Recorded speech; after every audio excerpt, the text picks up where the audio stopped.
अस्सलाम वालेकुम। शनासा TV news के साथ मैं हूं कैसर दिलावर जदून।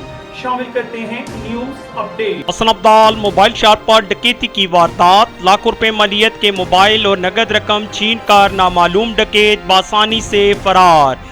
लॉकडाउन के दौरान खुलने वाली मोबाइल शॉप पर डकैती की वारदात, दौरान डकैती लाखों रुपए मलियत के मोबाइल और नगद रकम छीन कर नामालूम डकैत फरार। खबरें तफसीलात के साथ।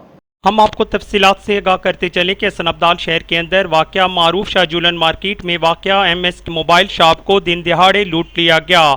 लॉकडाउन के दौरान मार्केट बंद होने के बावजूद दुकान के मालिक सखावत वल्द मसूद साकिन हाउसिंग कॉलोनी हसन अब्दाल ने किसी काम के लिए दुकान खोली तो इसी असना में वहां पहले से मौजूद 3 नामालूम डकैत असला के जोर पर दुकान में दाखिल हो गए और इससे 35 से 40 मोबाइल जिनकी मालियत 6 से 7 लाख के दरमियान बताई जाती है छीन ली, जबकि इसके पास मौजूद 15,000 रुपये दुकान में मौजूद और एक दूसरे ग्राहक से 40,000 रुपये नकद भी छीन लिए गए। डकैती की वारदात के बाद तीनों नामालूम डकैत मोटरसाइकिल पर सवार होकर बआसानी फरार हो गए। थाना सिटी पुलिस ने इत्तला मिलते ही इलाके की नाकाबंदी करते हुए डकैत गिरोह की तलाश शुरू कर दी। कैमरामैन टीम के साथ कैसर दिलावर जदून, शनासा टीवी, हसन अब्दाल। मजीद बाखबर रहने के लिए हमारा YouTube चैनल सब्सक्राइब करें। सब्सक्राइब के लिए वीडियो के नीचे लिखे सब्सक्राइब पर क्लिक करें और बेल आइकन दबा दें। शनासा टीवी रखे आपको हर खबर से बाखबर।